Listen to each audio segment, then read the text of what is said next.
Mummy. अरे तू यहाँ क्यों आई है?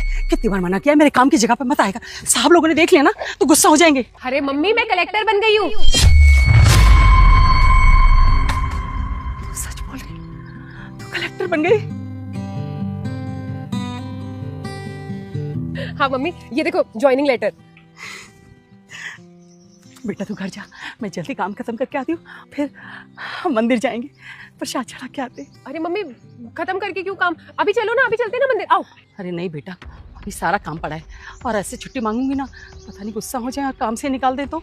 मैं काम जल्दी जल्दी खत्म करके घर आती हूँ। अरे मम्मी, निकालते हैं तो निकालने दो ना। और वैसे भी अब ना मैं कलेक्टर बन गई हूँ। कलेक्टर की माँ आराम करती हुई अच्छी लगती है, काम करती हुई नहीं। और आपको क्या लगता है अपने कलेक्टर बनने के बाद भी मैं आपको ऐसे लोगों के घर में काम करने दूंगी क्या? अरे छोड़ो ना काम, हम चलते हैं ना घर। अरे चुप कर, कुछ भी मत बोल।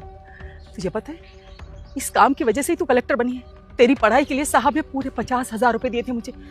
कर्जा भी तो उतारना है। ऐसे काम छोड़ के चली जाऊंगी तो उन्हें क्या लगेगा कि मैं पैसे लेके भाग गई। हाँ तो मम्मी, हम लौटाएंगे ना उनके पैसे। मैं मना कहाँ कर रही हूँ? मैं कौन सा आपको कह रही हूँ कि उनके पैसे लेके भाग जाते हैं। मेरी नौकरी लग जाएगी, तनख्वाह आएगी तो हम उनके पैसे लौटा देंगे। और उनका एहसान है हमारे ऊपर, मैं जिंदगी भर ये बात नहीं भूलूंगी।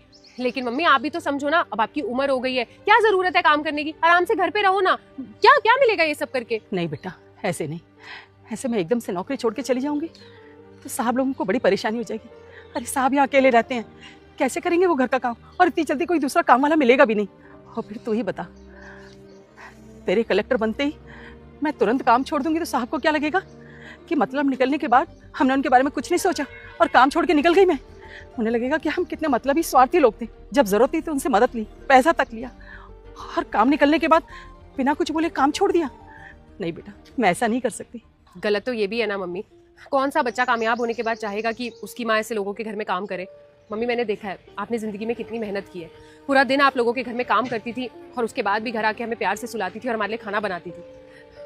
मम्मी मैंने देखा आपके पास आराम करने का भी वक्त नहीं होता था। लेकिन अब बस मम्मी, बहुत हो गया।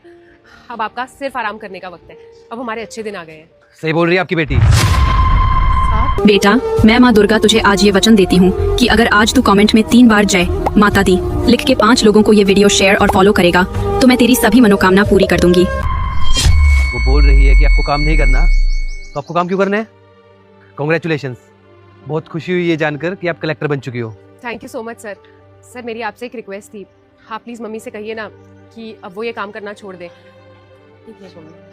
सर मेरी मम्मी ने ना पूरी ज़िंदगी मेरे लिए मेहनत की है और मुझे ये भी अच्छे से पता है कि उन्होंने आपसे भी उधार लिया है। और इसके लिए ना मैं आपका हाथ जोड़ के धन्यवाद करती हूँ। आपने हमारी मदद तब की थी जब शायद कोई हमारी मदद करने के लिए तैयार नहीं था, और हम आपका एहसान ज़िंदगी भर नहीं भूलेंगे और ये पैसे भी हम जल्दी लौटा देंगे। लेकिन सर मैं नहीं चाहती